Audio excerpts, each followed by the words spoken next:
BJP জিতবে। আর G Kar নিয়ে আর এটা হসপিটাল এরকম, মেডিকেল কলেজ এরকম হতে পারে? মানুষ লিফটে আটকে থেকে মারা যাবে। লিফট শুনলাম বেসমেন্টে চলে গেছিল। মানে অ্যাডমিনিস্ট্রেশনে যে কি দুরবস্থা হচ্ছে, তো মানে ওরা কেউ রেসপন্সিবিলিটি নিচ্ছেন না। লিফটে কোনো অপারেটর ছিলেন কেউ ছিলেন না, মানে লিফট অপারেটর যিনি থাকেন তিনি ছিলেন না। তো বাকি লোকেরা কি করছে? তারা কেউ জানে না লিফটে আটকে গেল কেন, কেউ জানে না। কোন লিফটে কোনো নর্মাল বাটন নেই, যে কোনো লিফটে থাকার কথা, যেখানে একটা পুশ বাটন থাকবে কোনো এমার্জেন্সি হলে, সেটাও কাজ করছিল না। তার মানে তাহলে তো একটা লোককে, যদি সাধারণভাবে একটা লিফট বন্ধ হয়ে যায়, খারাপ থাকে, তাহলে তো তার একটা বোর্ড থাকবে যে this lift is not operating. থাকবে তো, সেটা কেন কেন কিছু নেই কেন? মানে মানুষ মারার কল কি এখন লিফটে হয়ে যাবে একটা ইনস্টিটিউশনে? Amazing, unbelievable and very sad. R G Kar নিয়ে আর সরকারি হাসপাতাল নিয়ে আর বলে লাভ। আমি তো ঘুরে ঘুরে দেখি সব স্বাস্থ্যকেন্দ্রগুলো, বড় বড় হাসপাতালগুলো, সব জং ধরা বেড, বালিশের বদলে থানিট। আমার নিজের চোখে সব ঘুরে ঘুরে দেখে আসে। মশার এত বড় বড় সব জলাশয়, তার থেকে লোকে জল খায়। মানে এভাবে এভাবে চলতে পারে না। মানুষকে মানুষ মারার কল হিসেবে ইনস্টিটিউশনগুলোকে রাখা যেতে পারে না। এটা খুবই দুঃখের। সোনারপুর দক্ষিণে রূপা গাঙ্গুলি সেখান থেকে প্রতিদ্বন্দ্বিতা করছেন। সোনারপুর দক্ষিণের মানুষকে কি বলবেন?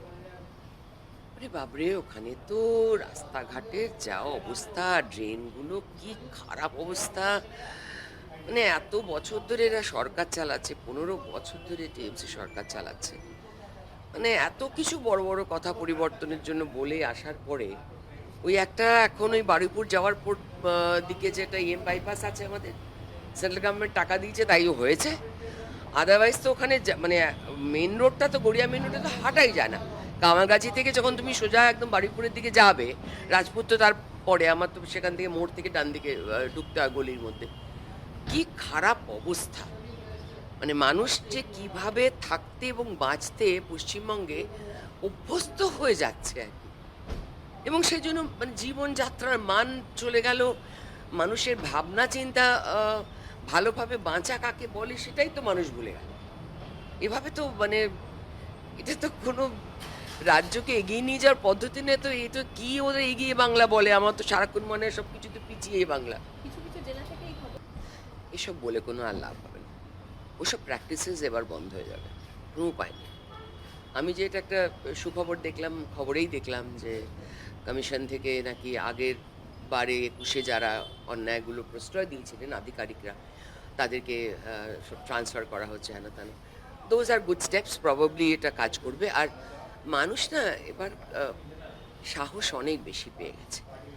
আর ওই ধমকি চমকিতে কিছু কাজ হবে না। কার্যকর্তাদের কিছু বলবেন? মানে লড়াই তো, এটাও তো একটা নির্বাচনের লড়াই। লড়াই তো বটেই। পশ্চিমবঙ্গের মানুষের জন্য জীবনযাত্রাটাই তো একটা লড়াই ছিল। এইবার তার একটা শান্তিপূর্ণভাবে মানুষ যাতে বাঁচে, তারই একটা এফার্ট আমরা সকলে দিচ্ছি। এবং আমি, যারা এ ধরনের কথাবার্তা বলছেন তাদের জন্য আমি একটা বার্তা দিতে চাই। সেটা হচ্ছে বিজেপি জিতবে, কিন্তু যারা ধমকি চমকি দিচ্ছে তাদের কোনোরকমে পুড়িয়ে মারা, অন্যায় করা, তাদেরকে জ্বালিয়ে দেওয়া, ঘর জ্বালিয়ে দেওয়া, ঘর ছাড়া করা, এসব কিছুই আর হবে না। মানুষকে সুস্থভাবে বাঁচার পদ্ধতি ভারতীয় জনতা পার্টি এবার দেখাবে। দেখুন, আমি আমাদের রাজনীতি মানে ভারতীয় জনতা পার্টিতে অ্যানাউন্সমেন্ট না হওয়া পর্যন্ত কেউ কিছু জানে না, কেউ কিছু বলতে পারবে না। এটা all decided by the senior leadership. তো দেখুন, ওনার যন্ত্রণা, ওনার দুঃখ কষ্ট উনি যদি মনে করেন যে বিজেপির হাত ধরে উনি এই এই পশ্চিমবঙ্গের পরিবর্তনটার একটা সামিল হবে, সেটা খুবই আনন্দের বিষয়। আমার ব্যক্তিগতভাবে বিষয়টা আমার খুব ভালো লেগেছে যে উনি চাইছেন একজন, মানে এভাবে যাকে, যে মা বাবাকে তাদের সন্তানকে হারাতে হয়, তার যন্ত্রণা তো মানে বলে বর্ণনা করা যায় না। তো সেই ক্ষেত্রে তারা যে আজও সাহস করছেন, এবং সাহস করে কথাটা বলছেন, সবাইকে বলেছেন। কালকে থেকেই শুনতে পেলাম আমি। তো which is a very very good news. মানে ভাবলেও ভালো লাগে যে এত সাহসী মানুষ, ও মানুষ পশ্চিমবঙ্গের পরিবর্তনের জন্য এত মানুষ সামিল হতে চাইছে। মানে আমি আমি খুব খুশি হয়েছি। এবং উনি রাজনীতিতে আসলে ময়দানে লড়লে, উনি যদি মানে তৃণমূল কংগ্রেসের বিরুদ্ধে লড়ছেন, এর এখনকার যে সরকার তার বিরুদ্ধে লড়তে চাইছেন, এটা খুব সুখকর। বাংলার আওয়াজ, বাঙালির আবেগ, জি 24 ঘন্টা।